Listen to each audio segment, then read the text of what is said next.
ముఖ్యమంత్రి రేవంత్ రెడ్డి బామర్దైనటువంటి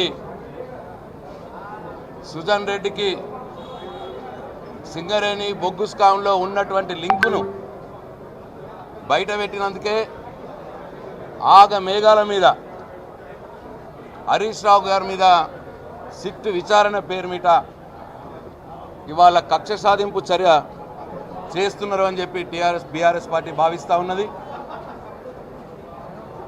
గత 2 సంవత్సరాలుగా ఈ ప్రభుత్వంలో ఉన్నటువంటి మంత్రులు పోటాపోటీగా కుంభకోణాలు చేసుకుంటూ వాటాలు పంచుకునేందుకు అభిప్రాయ భేదాలు వచ్చి కొట్లాడుకుంటున్న సంగతి కూడా మనం చూస్తూ ఉన్నాం. ఇవన్నీ కూడా శాసనసభ లోపల శాసనసభ బయట కేటీఆర్ గారు కావచ్చు, హరీష్ రావు గారు కావచ్చు, బీఆర్ఎస్ పార్టీ ఎమ్మెల్యేలు నాయకులు కావచ్చు, ఇవన్నీ కూడా బయట పెడుతున్నందుకే మరి ముఖ్యమంత్రి రేవంత్ రెడ్డి రోజుకో కేసు పేరు మీద బీఆర్ఎస్ పార్టీ నాయకుల్ని వేధిస్తున్న సంగతి కూడా తెలంగాణ సమాజం గమనిస్తూ ఉన్నది.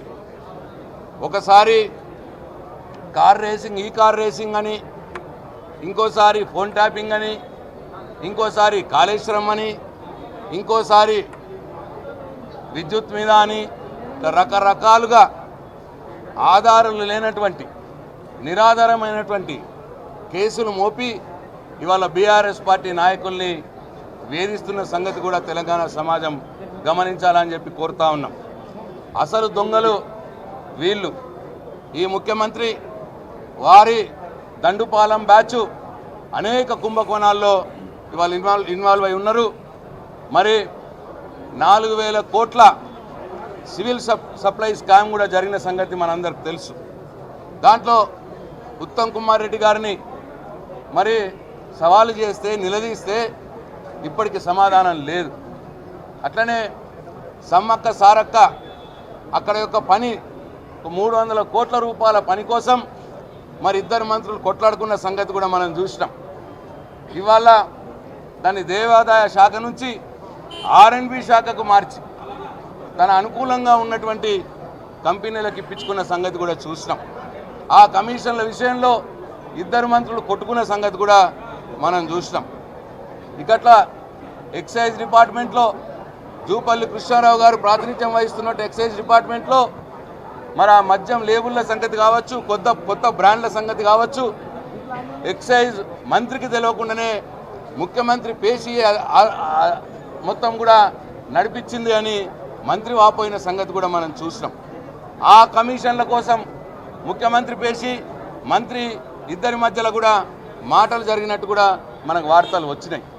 ఇట్లా అనేక రకాల రోజు అట్లనే ఇండస్ట్రియల్ భూములు తక్కువకేం తన వాళ్ళకు అప్పచెప్పి 5 లక్షల కోట్ల రూపాయల స్కామ్కు తెరదీసిన సంగతి కూడా మరి వాళ్ళ కేటీఆర్ గారు, హరీష్ రావు గారు లేవనెత్తడం జరిగింది.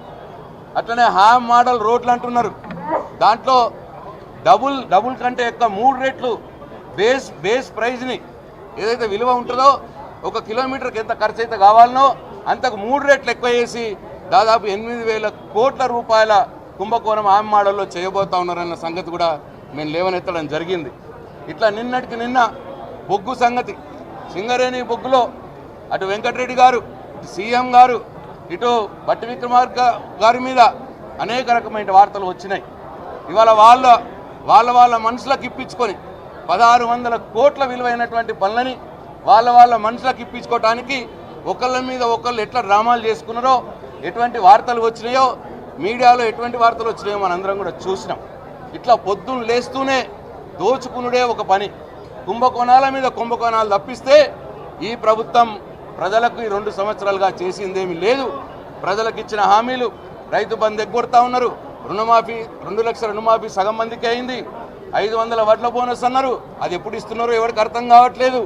2,500 ప్రతి మహిళకు అన్నారు, అది లేదు. 2,000 పెన్షన్ 4,000 అన్నారు, అది లేదు. తులం బంగారం అన్నారు, అది లేదు. 2 లక్షల ఉద్యోగాలు మొదటి సంవత్సరంలో అన్నారు, అది మాట తప్పినారు. ఇట్లా ప్రజలకు ఇచ్చిన అన్ని హామీల్ని ఆ మాటలు తప్పి ప్రజల్ని మోసం చేస్తూ మరి దాని నుంచి బయటపడటానికి ఏం చేయాలని అర్థం కాక ప్రతిపక్ష నాయకుల మీద సీరియల్గా టీవీ సీరియల్ నడిపించినట్టు నడిపిస్తా ఇవాళ కేసులు పెట్టుకుంటా పోతా ఉన్నారు. మరి ఇదంతా కూడా మేధావి లోకం ఆలోచించాలని చెప్పి విజ్ఞప్తి చేస్తూ ఉన్నాం.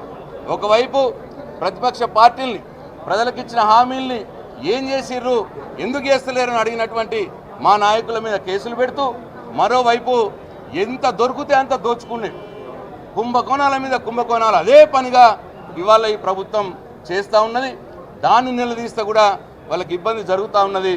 అందుకే మా హరీష్ రావు గారి మీద, కేటీఆర్ గారి మీద, చివరికి మా అధినాయకుడు కేసీఆర్ గారి మీద కూడా కమిషన్ల పేరిట, కేసుల పేరిట పిలిపించుకొని వేధిస్తున్న సంగతి కూడా ఒకసారి తెలంగాణ సమాజం ఆలోచించాలని చెప్పి నేను కోరుతా ఉన్నా.